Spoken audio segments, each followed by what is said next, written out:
evening and a very warm welcome, Binaifer Sahukar and our wonderful audience to our webinar on the transformative power of hope.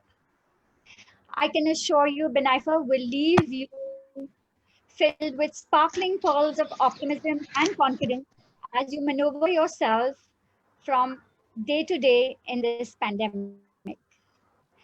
For us at Prana, the power of hope lies in the plasma of a patient recovered from COVID 19. This plasma, or the liquid part of your blood, has those magic bullets or antibodies that can provide the hope of recovery to another not as fortunate as you. We at Prana are working extra hard to make it a healthy and wholesome end of the year for you. You may know by now that Delhi is facing a surge in COVID 19 cases, and we really want to ensure plasma is universally available to all. But we definitely can't do it alone. We really need donors to come forward. Pan India, and especially in Delhi at this time, to register with Prana and support the ILBS, the largest plasma bank in India. We do ask for male donors in the age group of 18 to 55 who are otherwise healthy to come forward, please. There is a specific timing for plasma donation, which is 28 days after complete recovery of symptoms. And thereafter, you can go ahead and donate every 15 days, depending on the screening tests. 3 of our donors to date have donated 5 times each, and we are incredibly grateful to them. They absolutely assure you that plasma donation is safe, easy, and as simple as a blood donation. Once donated, plasma can be preserved in the freezer for up to a year, but in this pandemic, it's being flying off the minute it is harvested. So we do have a need that is far greater than the supply. So please, please make this season one of giving. Give Prana or life, which is the biggest gift of all, by registering with us as a donor. The donor link is available on our website, pranapanindia.com. And similarly, if your loved one is in need of plasma, we can help you by registering them as a recipient on our website. So here we are, our 9th pillar of positivity on why we need to continue to keep optimism and positivity high on our list to be able to feel secure because there is a hope for a better tomorrow. I can tell you from experience that hope is a pillar that has kept Prana growing over these past few months through every minute of our day and has helped us celebrate life and healing through this pandemic in more ways than one. So I'm thrilled to have Binaifer Sahukar, a dedicated psychotherapist, enlighten us on how hope is the game changer, taking us from despair to healing, and how we can choose helpful thoughts to overcome any hopelessness we may feel in this pandemic. Let's journey now with you, Binaifer, on the transformative power of hope. Over to you. Thank you, Maria. Thank you for that lovely introduction. Hey, everyone. Really excited to be with you today. So, people, you know what? Imagine the next unborn generation. Okay, so I see a lot of young faces on the screen. So all your kids, your nieces, your nephews, all the people who are unborn right now, imagine when you're an old person and you're telling them a story and you say, once upon a time in the history of my life in 2020, there was a situation called COVID when we all went into isolation, where we all had this mask, and it was a very weird situation. But it was also the year when wonderful things have happened. Prana was born. And had it not been for this COVID situation, had it not been for Prana, you and I would not be sharing this street space. And all of us over here, it's a very, very warm bunch of people over here, very loving, very friendly. So we are all meeting here as strangers. And our greatest hope is that we leave as friends. And some of y'all may even form lasting, enduring friendships. So let's get into the PPT review. So take a look at this picture, okay, which is going to be uploaded. Now, some of you may see sunrise, some of you may see sunset, but all of us see light in darkness. And that is the example, the best example or the definition of hope. Have any of y'all ever felt extremely overwhelmed by a problem? And I don't know, there's something about darkness. So somehow, you know, when you go to sleep with a problem, the problem seems really huge. So imagine you've had a bitter fight, okay, and you go to sleep and you're crying and your pillow is all wet with tears. But somehow, when you wake up in the morning, things seem so much better. And the solution could be sometimes just so easy, like a sorry, I love you, and the fight is solved. I invite you to think of all the hard things that you all have done in the past. Say you have been rejected by a university. Say you've been rejected by a job. And then years later, okay, you have found the perfect course. You have found the perfect job. And you say, thank God it was meant to be. Thank God I missed that bus because what I'm doing right now is fantastic. Some of us have got our heart broken. And at that point in time, we cry and we say, why me? Poor me. I got ghosted. I got stood up. I got dumped. But then years later, when you look at your present partner, you say, oh my God, thank God I didn't hook up with that chimpanzee of my ex because the present is so much better. So I think things always happen for a reason. And if we can accept that, if we can just accept the flow as it comes, you will realize in the trajectory of your own life, it's no great rocket science or philosophy that I'm telling you, but things just have a way of working out. Life just has a way of panning out in a way that is right for you, in a way that it should be. Next slide, please.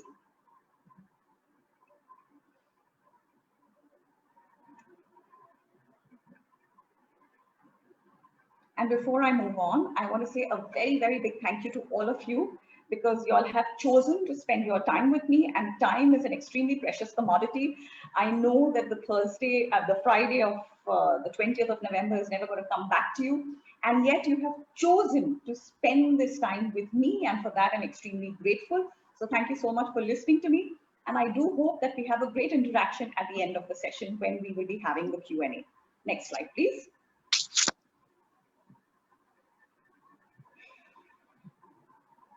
Okay, so here's the skeletal structure of the session. Okay, it's going to be all very, very reflective. So what is it that I want? What is it that is my deep desire?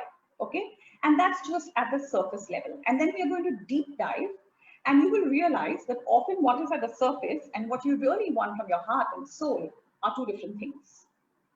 And the third aspect that we are going to consider is that what difference will it make if I get my desired outcome? Then we're going to talk a little bit about when I feel lost, when I feel off track, helpless, hopeless. What do I do to get back on the wagon?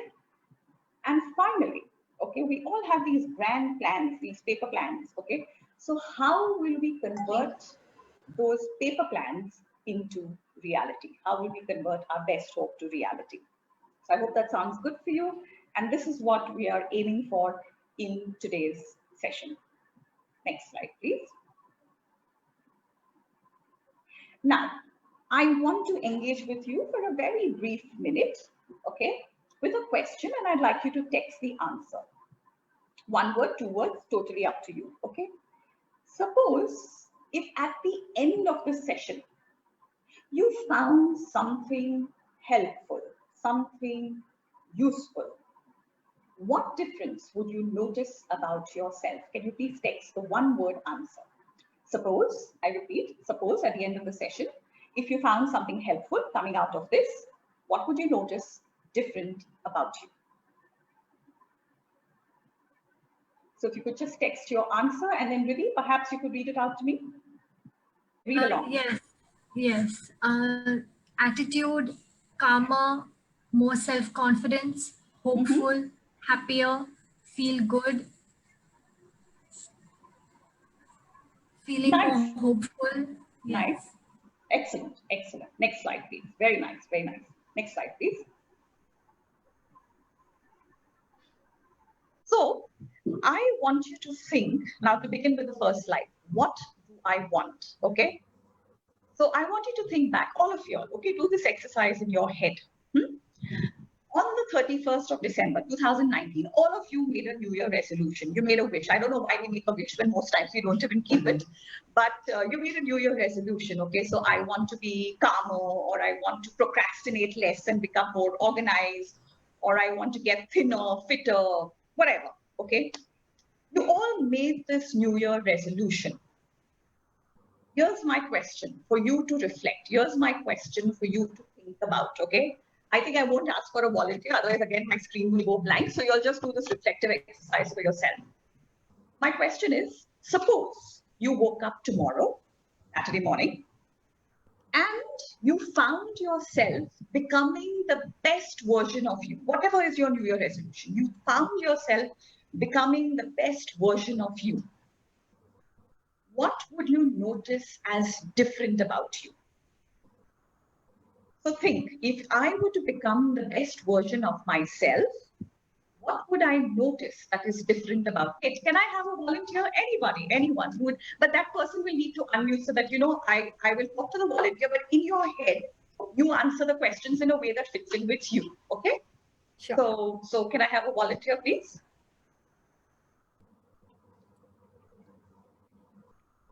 Swaran Modi, am I pronouncing your name correctly? Swaran has just admitted yes. Oh, just got admitted. Okay, so who's my volunteer? Anyone? Would anyone like to be my volunteer? Ma'am, I don't mind. Okay, Yashashvi, excellent, excellent. So Yashashvi, what is the one thing that you'd like to change about yourself? What are you hoping for? Reducing overthinking. Reducing overthinking, fantastic. So Yashashvi, supposing you woke up tomorrow morning, Saturday morning, and your thoughts are absolutely stress-free, tension-free, clear mind, okay? How would you get out of bed? Like normally on a day when you're overthinking, very stressed, how would you wake up? And let's say on a Saturday morning, you're absolutely tension-free. How would you wake up out of bed? How would I see you getting out of bed? Very happy, very relaxed, calmed, not worrying about anything, enjoying life. So you would get up worry-free. And and when you were brushing your teeth, what difference would I see in the way you're, you know, stroking the teeth versus a worried day versus a carefree day? What would I see? What difference would I see? A carefree day, it won't be like, you know, it would be like taking my own time in my own space. It won't be like I have to get done with this because I have something else to do. And, you know, a rush. So on a worried day, I'd be like, rush. Here it will be like very leisurely, aram se, totally chilled. And then what would you do, Yashashvi, on a carefree day after brushing your teeth? What would you be doing? Probably I'll just have coffee, I'll have a good bath, I'll relax, read something, and not, you know, engage in any overthinking. So it'll be like a good day for me. Yeah, so you would be doing all your favorite things. Yeah, you would shower leisurely. You would read. Okay. Yeah. That would be different about you. All right. And what would people close to you notice that today Yashashvi is having a good day? Today Yashashvi is in a good mood. Who will notice that, and what would they notice about you as different? My parents may notice it. My friends may notice it. That I'm not irritated. I'm not crying, or I'm not worried. So Yashashvi, what will be the clue that you're not irritated?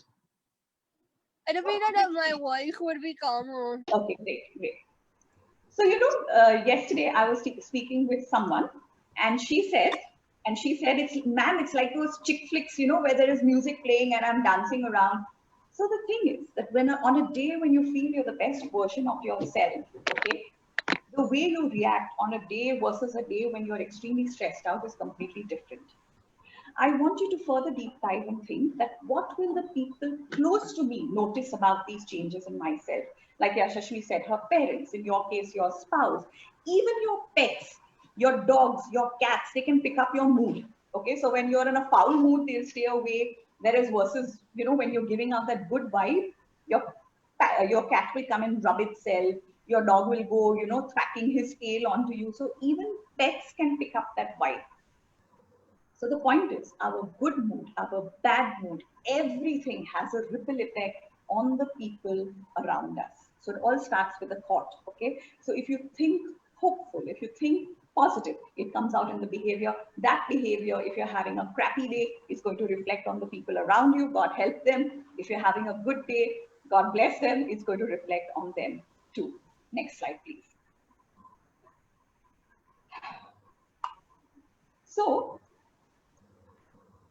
I want you to now think, what is it that I really, really want? Okay. So overthinking is just at a very surface level. And I'm just taking Yashasvi's example. Okay. You can work with your own example in your reflective state. I want you to deep dive and figure that very often there is no connection between the surface level and the deep down level. Okay. So what is hope? Hope is the presence of something that we want, and language is very important. So when you give yourself a particular goal, when you set a goal for yourself, very important, semantics matter, grammar matters. It has to be positive. Okay, so the words like don't, not, can't, cannot figure in your goal formation, in your goal statement. So you see, real life dialogues are very, very different from the therapy dialogues that we face in the clinic. So when a client comes to me, my standard opening line is, what is the best hope of our talking? Invariably, ladies and gentlemen, the answer will be in a negative form. I don't want to be depressed. I don't want to get a divorce.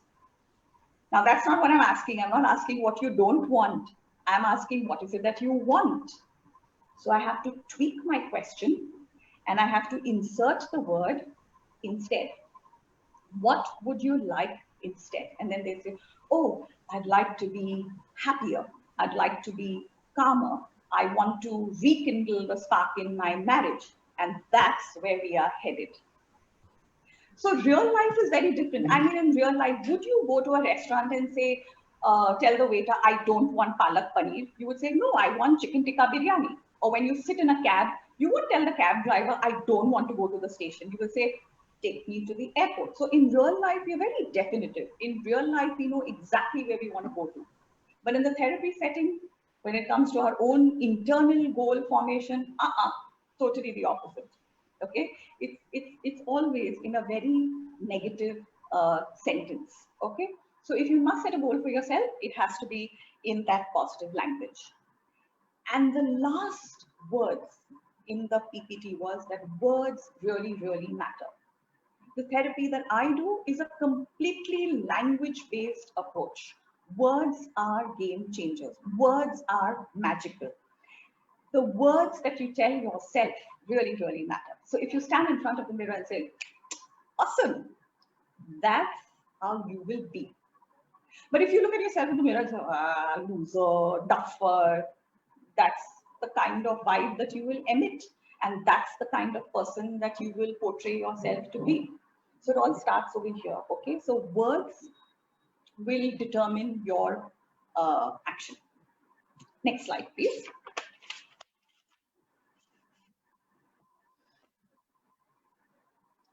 Now, what happens when we often find ourselves getting lost, okay? When we get lost in the quagmire of problems, should we get overwhelmed?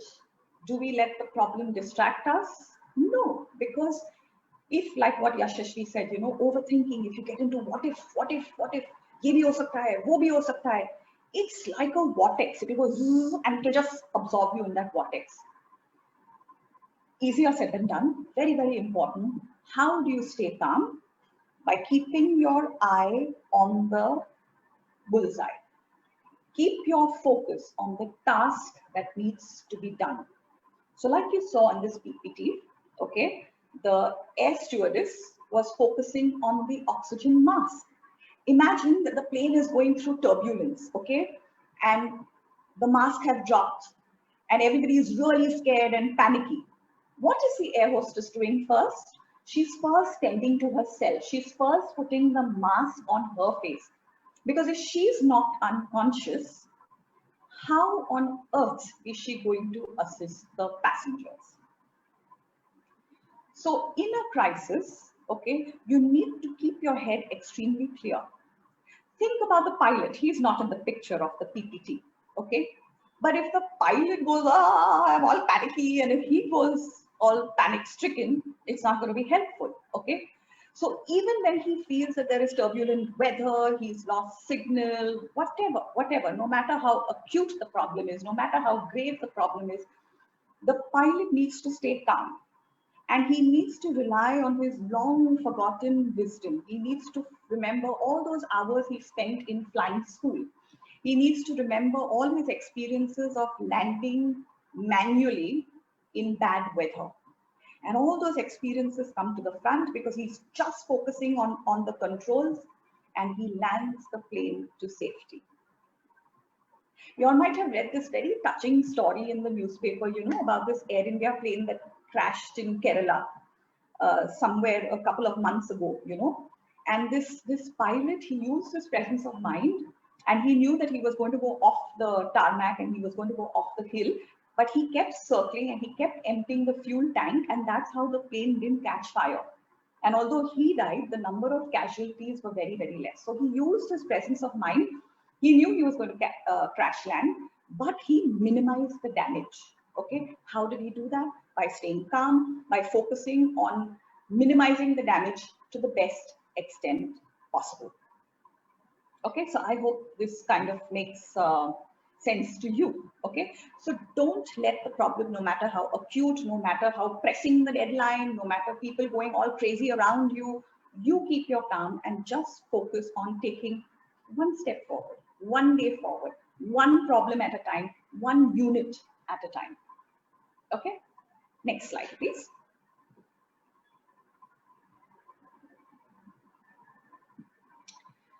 So hope continuum. Can you measure hope?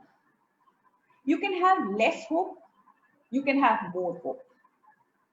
But I will write it in my blood. I challenge you, you can never have no hope.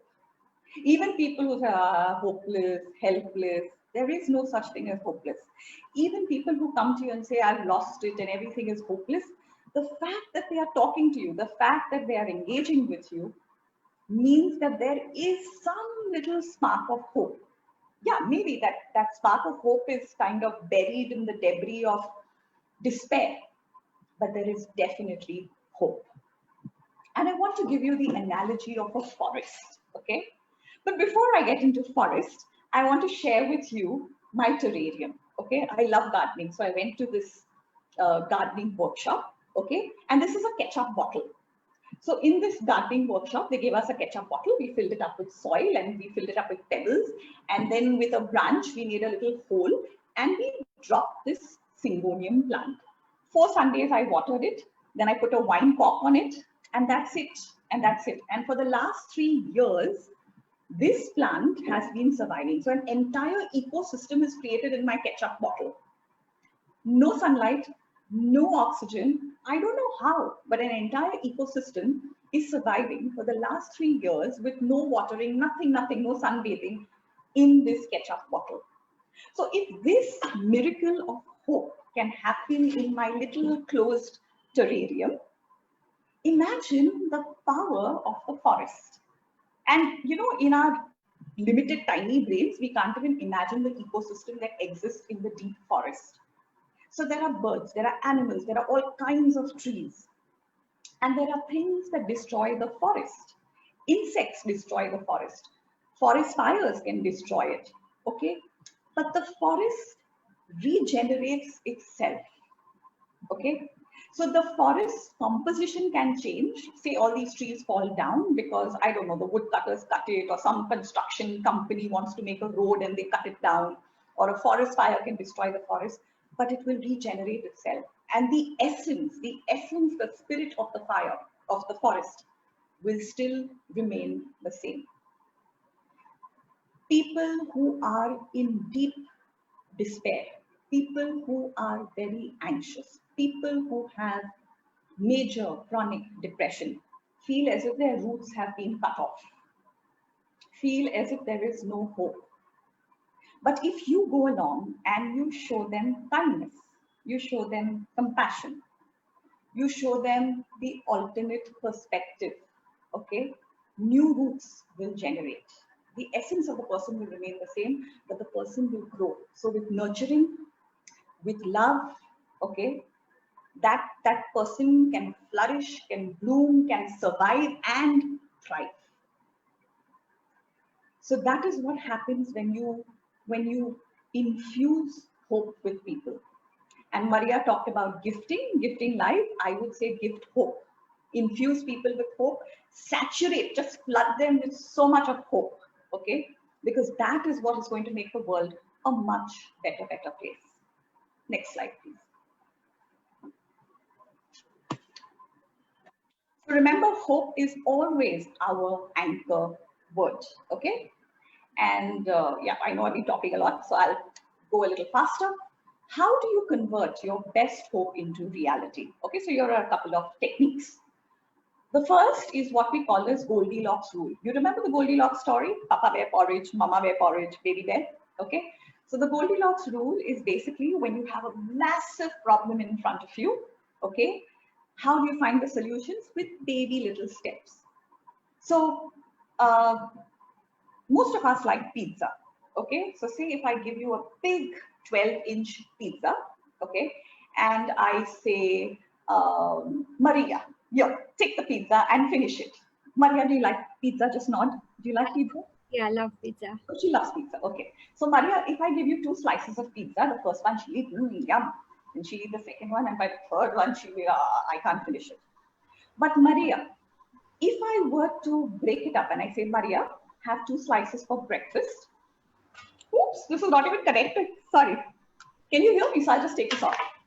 So if I say, Maria, have 2 slices for breakfast, have 2 slices for lunch and tea and dinner, you will digest it, you will savor it, and you will enjoy it. Okay? So that is what we talk about. So when we talk about change, most of us believe that, behavior change is that one big sweeping visible change, but it doesn't happen that way. Change is not that one operatic moment where ta-da-da-da, change happens. It doesn't work like that. You need to notice the tiny little differences when people are changing, okay? And if you notice that, the person will be encouraged to change even more. Okay, so the Goldilocks rule is baby steps for change. So like this afternoon at 12, I was speaking with someone and she said that I wanted to give up smoking and I wanted to give up alcohol. And so she started reducing a little at a time. So, earlier she would smoke like 1 cigarette and before it would come to the end, she would stub it and start with the next.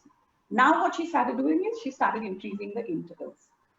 And then slowly she started cutting down on her cigarettes. And now she said that from January 2020 till now, it is almost like 9 months of my sobriety. So it was those tiny little Goldilocks steps that she took in order to celebrate her sobriety. Okay. The second point is, okay, I want you, no matter, some people we just love and we take towards, and some people are very, very annoying. And with those annoying, irritating people, the types you want to give one type thappad to, those kind of people, it's even more difficult to see them as capable, competent beings.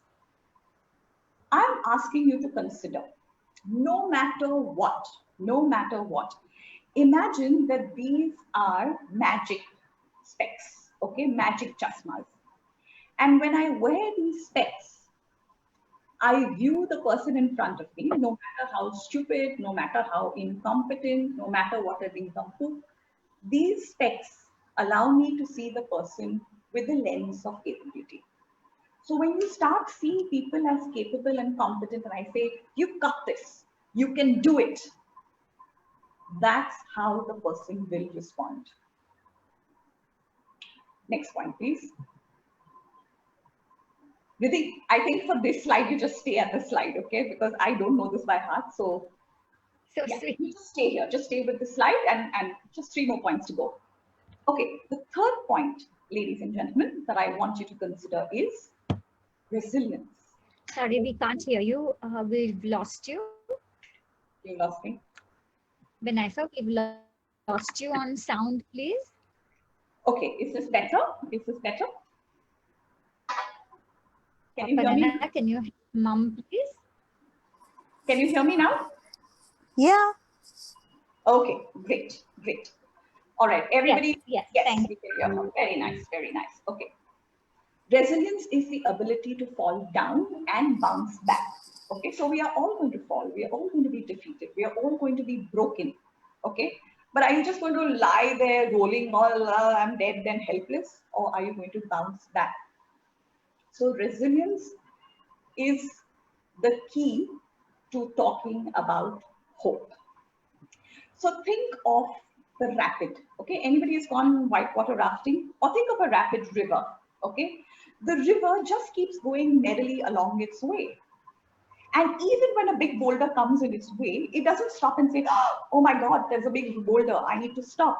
Oh my God, such a big problem, I'm going to stop. No way, no roadblock, no stone is going to stop the river from following its path. So if there is a boulder in its path, the river will go over it, it will go under it, it will bypass it, but it will not stop. So what is the secret sauce of being resilient? What is the secret sauce of bouncing back? Don't stop. Be fluid like the river. Keep moving, be dynamic, okay? This door shut, I'll try the next door. I will knock on the next door. I'll ask the next person. I will write again. I will try again. I will phone again. I will push again, but I will not stop.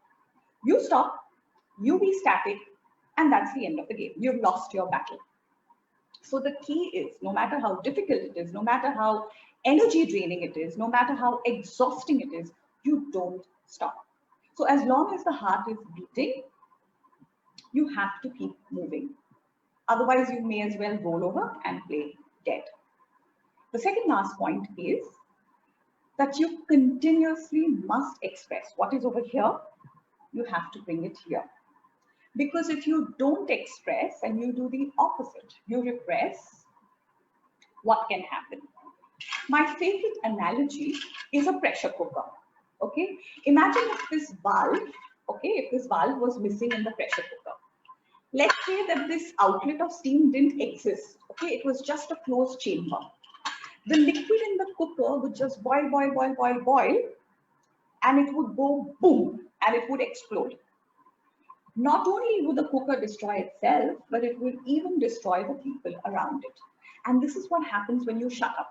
Because if you shut up and you keep it all inside you, okay, it's going to simmer, boil, and then it's going to go boom. And then those angry words are leaving your mouth, and your brain is saying, shut up, but there is no recall button. There is no deleting those angry, hurtful, ouch dialogues, okay? So how about when your irritation is starting, irritation, step one of anger, when just at the irritation part, just at the annoying part, if you speak up and say, hey, stop, not cool. How much better would that be versus letting it pile up, blow up, reach a point where it's beyond repair? Okay, so please consider express, don't repress. And the last point is, thank you, Riddhi, you're so amazing at switching. Healthy selfishness. Now, all of us now, especially I went to a convent school, and I can't tell you how much the what do you call it, the value, the philosophy of selflessness, others over self has been inculcated into us. Okay, chup raho, adjust karo. But I want you to think about one thing, ladies and gentlemen. Let me show it to you, okay? If I'm trying to drink from this cup, nothing's coming out of it. Why? Because the cup is empty.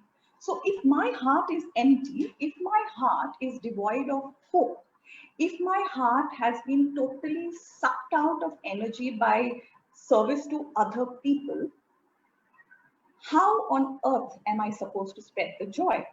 Let me take you back and remind you of the stewardess who first put the oxygen mask on her face and then she went to assist the passengers. So, how about a little bit of self care, a little bit of self love? How about using a very, very powerful word, as powerful as an atom bomb, NO? If it puts you out of discomfort, please say no. What would it look like if you draw boundaries in a way that is good for you? What would it look like if you negotiate your spaces? Because if you are happy, only then will you be able to spread the joy, spread the hope onto other people. Last slide, please.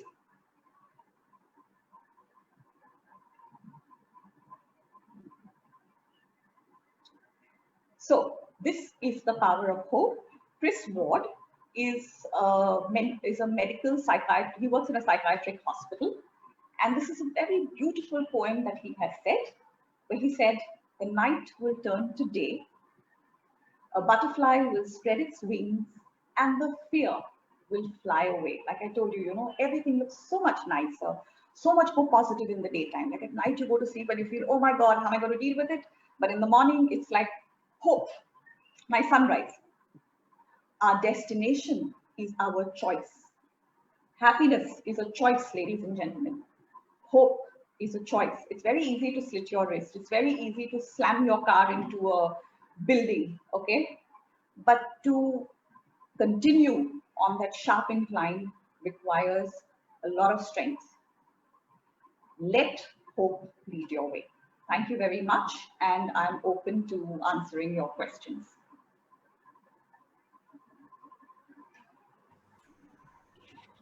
Thank you very much, Binaifer. What a wonderful infusion of hope. And I'm sure all of you all are already looking at the rainbows beyond the thunder in whatever little or big storms that have come your way. And really, really, thank you very much for showing us all the ways of converting those thoughts of nope into ones of hope that you so beautifully believe in.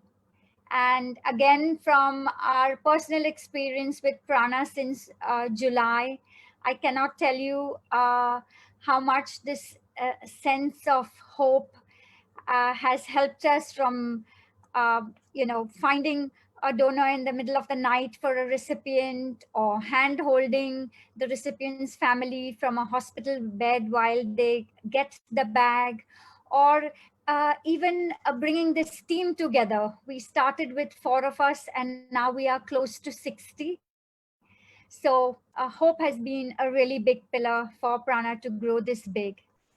On that note, I'd like to make a special mention that Binaifer is also the source of a big ray of hope for Prana in her daughter Prana, who is an intern with us. And Prana and a co-intern Riddhi and the entire Prana creative team have been laboring to bring you a reason to smile, to hope, and to believe that there is light at the end of this COVID tunnel. So let me have them raise the curtain on this Prana sunshine for you. Over to you, Riddhi and Prana. So the COVID-19 pandemic has officially been on our planet for a year, and it's showing no signs of going away. That means that we're going to have to find ways to live with it, but that does not mean that we can let our guard down. One of the best ways that we can protect ourselves and those we love is also the easiest, by wearing a mask.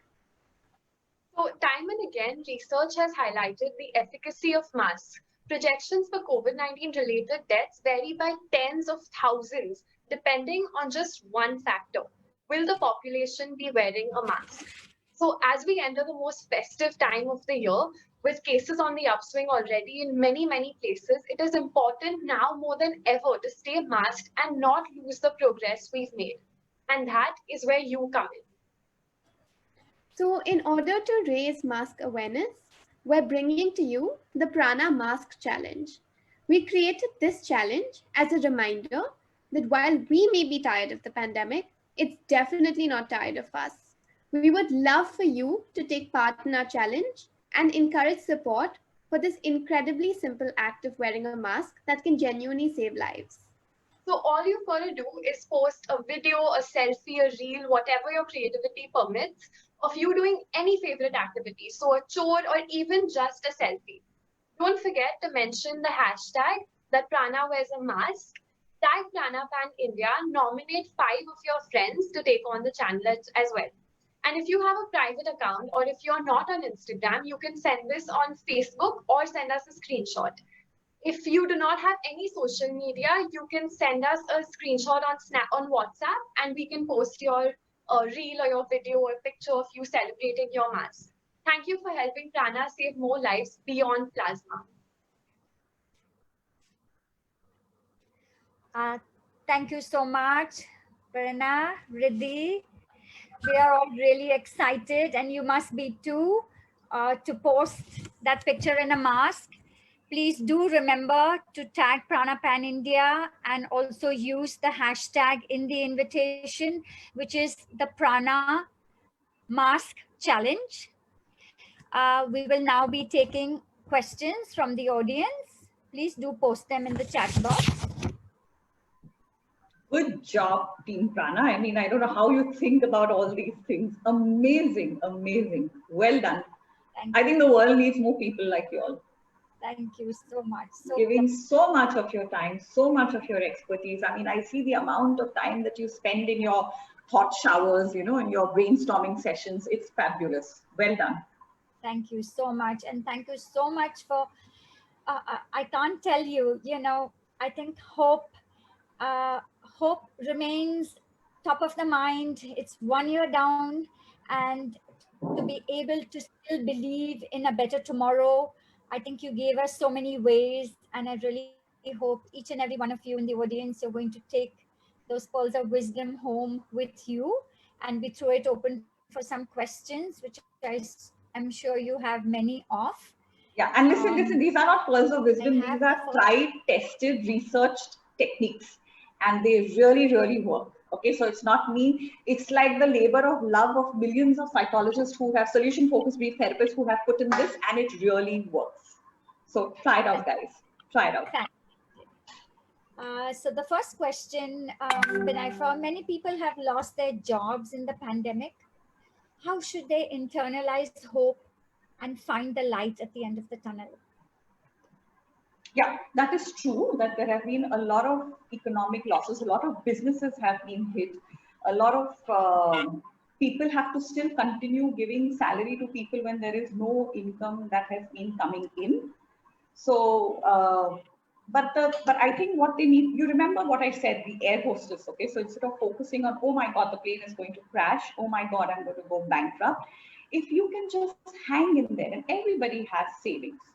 Everybody has started tightening their belts because now there is no going out to restaurants, and there is no ordering clothes from Myntra, and there is no going to the theater. So automatic cost cutting has happened. And I think if you just hang in there long enough, you recognize that after these 6 months, 7 months, slowly, the world is opening up.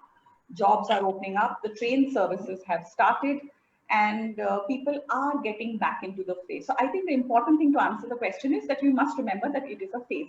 So literally twice a week, or at least once a week, I take corporate seminars, and the standard topic is COVID anxiety. And everybody, it's on the top of their mind, you know, what if we get retrenched? What if we are the first to go, the first to join, last to join, first to go? Okay, what if we are above 50, you know, and they tell us to opt for pre-retirement? So these are very, very real concerns. And we all know people who have been retrenched, who have been given the pink slip, But we also know of the same people who have very quickly found alternate jobs. So they may not be as paying, so they may not be as lucrative as it was, but income does come in. You know, it's like a seismic activity where water gets shaken and, you know, gets displaced, and of course there will be spillage, of course there will be loss, but eventually water finds its own level. So in the same way, even this COVID situation and the collateral damage with the economy will level itself out, and we are already seeing it as the world is opening up. So just hang in there.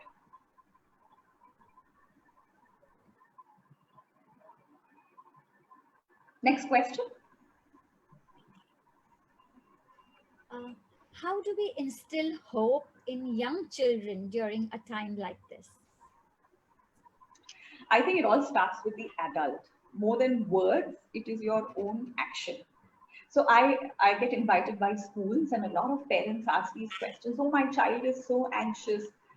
And you know, when sometimes the parents are allowed to unmute themselves, and when we talk, we realize that the kid is happily playing. The kid is managing its own business, minding its own business, and enjoying its Peppa Pig and whatever computer games that it's playing. It is the parents who are driving themselves nuts. So I think the question that you need to ask yourself is that, is this reality or is it all a part of my imagination? Because what do kids really need? They need good food. They need mommy and daddy to hug them. They need somebody to keep them gainfully occupied, and they are good to go. And kids are extremely resilient. They are far more adaptable than we give them credit for. So mummies and daddies, don't worry. Your little kids will adapt. Don't worry. Thank you, Binaifer. The next one, how does one instill hope in this pandemic for one who is grieving the loss of a loved one? Yeah. Now, bereavement, coming to terms with an unalterable fact like death is very, very, very difficult. So when I do bereavement counseling, as I said, you know, words matter. I tell them, what is the best hope of our talking? If I said, what is your best hope? Invariably, the answer to the person who says, I want my loved one back. Now, that is not possible. Okay. You can't get your loved one, your dead loved one back. So I said, no, listen to my question. My question is, what is the best hope that you have of talking to me? And then the person will tweak the response and say, I wish to come to terms with the loss of my loved ones. And then we get into a futuristic description where we talk about how will you adjust to the absence of the person? How is it that you will honor the memory of the person? How will you cope with all the reminders of the person? You know, the leftover clothes, the perfume, certain places, certain food that will remind you of the person. How will you remember it, honor that memory, and still move on with your life? I would probably ask questions like, supposing if the person's spirit is listening to our conversation, what would that person want of you? And invariably, the person will say, the person would want me to be happy. The person would want me to move on with life. The person would not want me to be stuck. And then they recognize that this is what their loved one would want. And so they have to figure ways of moving ahead in life, painful as it may be. So I would get into a future description. Thank you, Binaifer. Do you feel affirmations help with hopeful thought? Absolutely. Absolutely. They are like twins. They are like Siamese twins joined to the hip. Okay. Your language has to be extremely positive. You cannot have that negative language because it will manifest itself. So, for example, the epitome of positivity was Mother Teresa, a woman I greatly admire. Okay. And I'm not a Miss World contestant because that's their standard go-to person. I want to be like Mother Teresa. But you know, Mother Teresa would say, she would never say that I'm anti-war. She would say, I'm pro-peace. Same thing, same thing. But you see what a game changer it is? So affirmations are really, really important. Say everything as to what you want in positive terms. I want to be happy. I want to be calm. I want to be organized versus I don't want to be depressed. I don't want to be an angry person. I don't want to procrastinate. Big difference. The meaning is the same, but the intent and the corresponding action is like 180 degrees different. Try it out. Just try it out. I challenge you to try it out. Thank you. How do we encourage positive self-talk in ourselves? Practice. It comes from practice. It's very, very easy. You know, we for years and years and years, we have been conditioned to think negatively. So every time you catch yourself with a negative thought, you have to imagine like a big ambulance alarm is playing in your head, a big ambulance siren is going like bang, bang, bang in your head. You have to immediately stop yourself midway, mid thought, okay? And you have to just switch semantically, grammatically into a positive thought, okay? So if you think like, I'm going to fail, I'm going to get COVID if I go to the examination hall, my computer, like right now, my computer is going to not partner me in my multiple choice questions, okay? You can spin out of control. On the other hand, you tell yourself, I'll walk into the hall, everything that I've studied is going to come to me. Technology is going to be my best friend and partner me. Everybody is going to maintain sanitation, mask, you know, proper mask, not protecting their chin mask, you know, everything's going to be in order. That's how it will pan out for you. So you have to make those positive constructs. You are the producer, you are the director, you are the choreographer of your brain. So make your scripts extremely positive. Beautifully put, Binaifer. Thank you. Coming to the student population, what advice would you give students who are currently facing entrance exams, college apps? How do you instill hope in such a stressful time for them? But now things are opening up. I'm talking about April, May, when people were talking to me.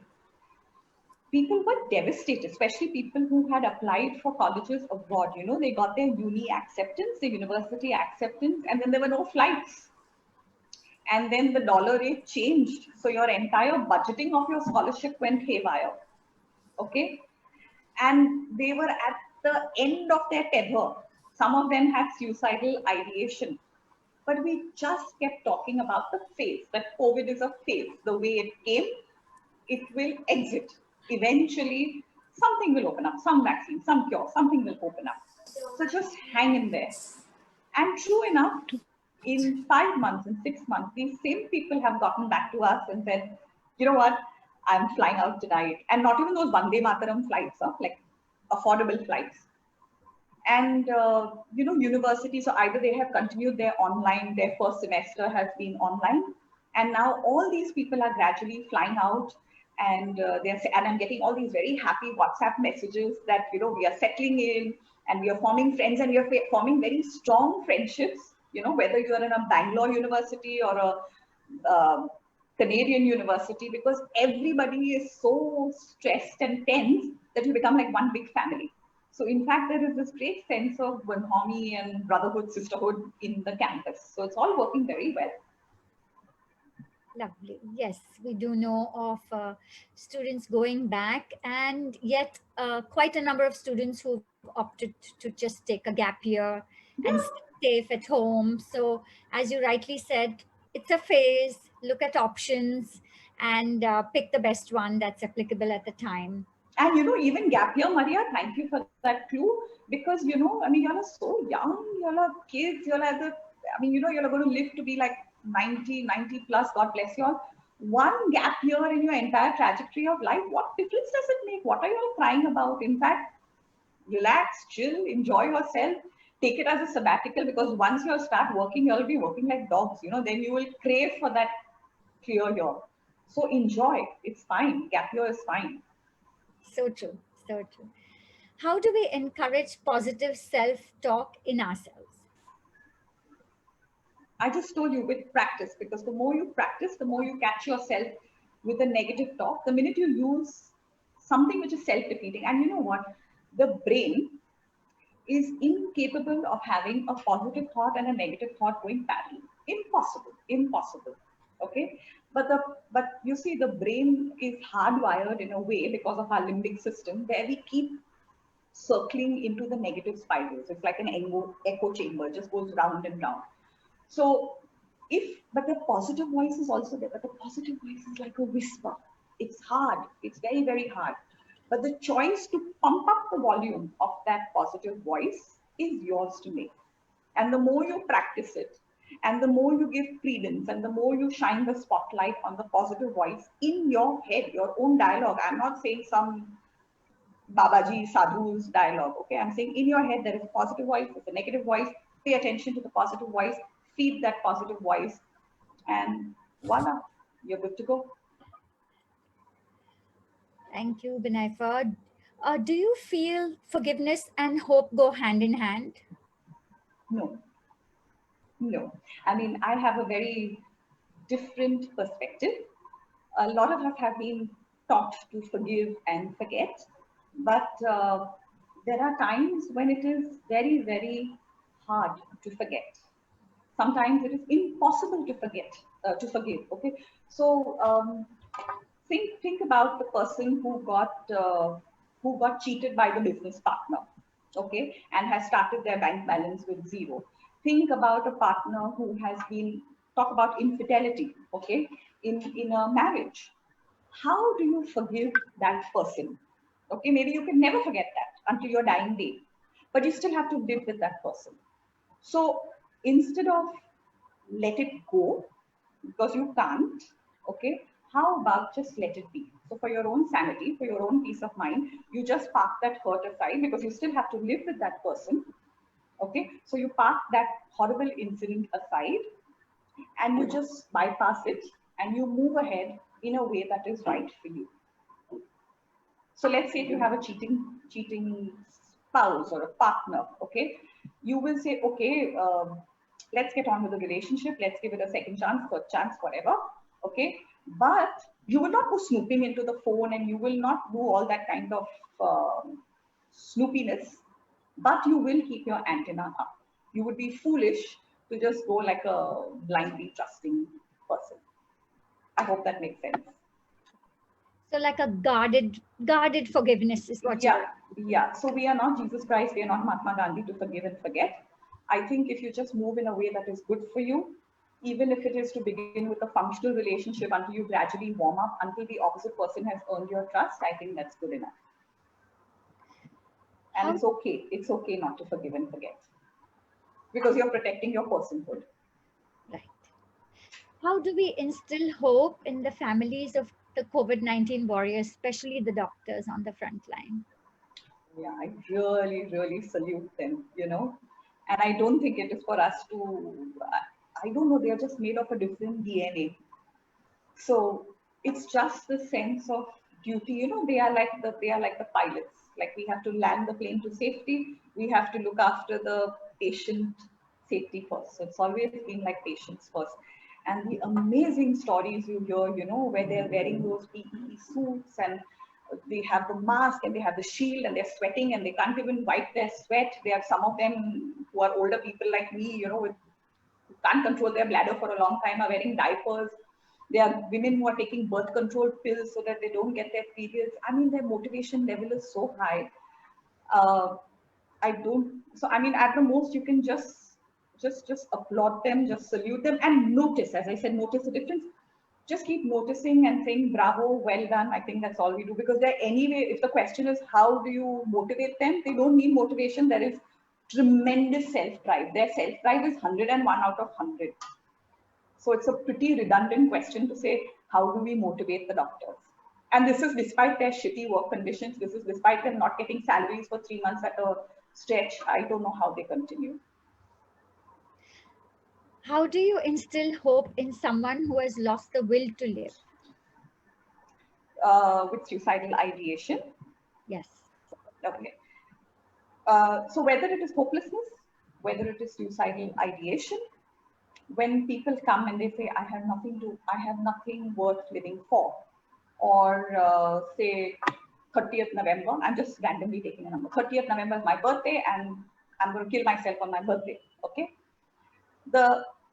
I would move through the person's timeline this way. So I would go into the past timeline of the person and I would say, tell me of all your achievements in the past. Or I would, like I started our session and said, tell me about all the hard things that you have done in the past. You know, like we discussed your job loss or your heartbreak. And if you could do it in the past, can you not cope with this even too? So yeah, you're struggling. I can see that it is very, very painful for you. But if you could do it in the past, can you transport those same skill sets into the present? Okay, so I would look at the past timeline. In the present timeline, I would make a list of the person's, what are your strengths? What are your resources? Who's your support system? Who is it that really loves you? Who is it that person like Yashashi's parents who just look at her and they know that it's a good day just from her face? She hasn't said a word, but they've just picked it up, okay, because they know her so well, soul connect. So that would be the present line. And then I would ask the person, what are your future goals? And everybody has a wish. Okay, so I want to be a football, I want to be a musician, I want to make it in this particular university, I want to become a psychologist, whatever. Okay. And I would say, how would you recognize that dream if you were to end it on the 30th of November?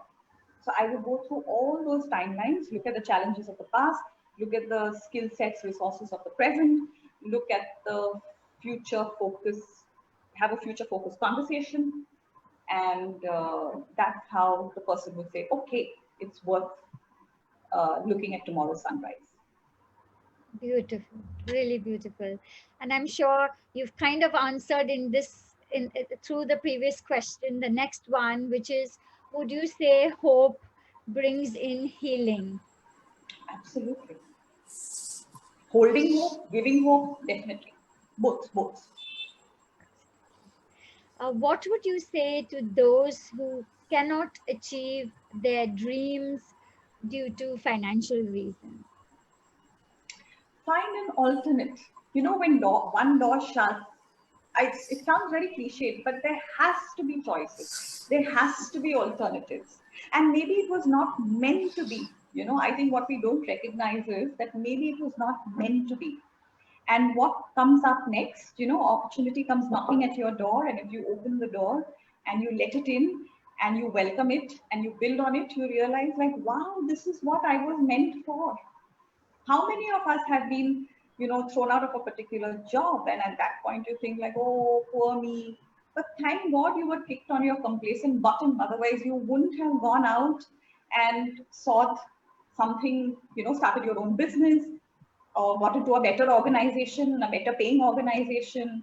Thank God somebody dumped you, because the next person that came along was far, far, far better than the earlier person. So things really happen for a reason. And perhaps the last question now. Thank you, Binaifer. A lot of professionals, performers, dancers, singers, artists have had a very difficult journey to success. And COVID has pushed all of this back, you know, several steps. What are hopeful words for them as they face failure?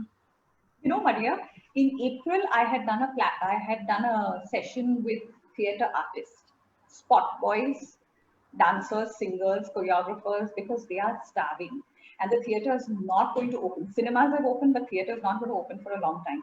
And one person said, you know, Sanjana Kapoor always says, everybody bum to bum, because in order for it to be economically viable, you have like what, tickets of 300 rupees, 500 rupees in Prithvi.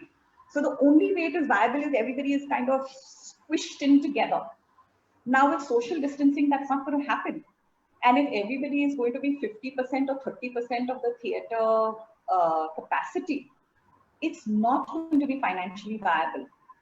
But you know, human beings are extremely adaptable. And so a lot of artists now have moved online. So you have all these stand-up comics, for example, Veer Das and who's that Kamra chap, the Kamra fellow. Okay, a lot of them have caught on to online. So we have all, in fact, all of us have quickly adapted. So all of us who have lost our jobs or who are not teaching, we've all moved online. We are teaching online. We are doing our business online. We are doing our performance online.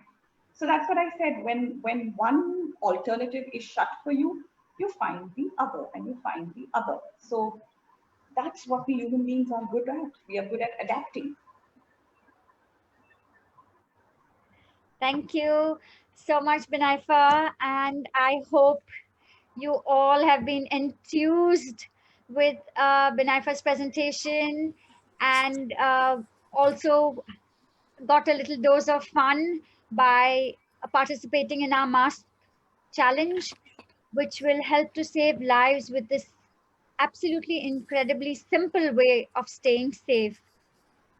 And just on the medical side, if I'd like to add, if we don't have a cure for COVID 19, at least we can work on this prevention.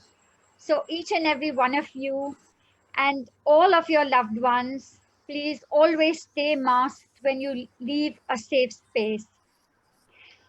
Again, while Prana continues to work towards our next century in plasma donation, remember we cannot do it alone. And we're really happy for you or any of your loved ones who have recovered from COVID 19. But please seize this moment and be that light of hope for someone not as fortunate as you. Again, really, really grateful to Binaifer, Thank you. Prana, Vidhi, and our entire creative team for infusing us with this new light and filling us with a passion for what is possible. Thank you for spending this evening with us. Stay safe, stay masked, and have a beautiful rest of the evening.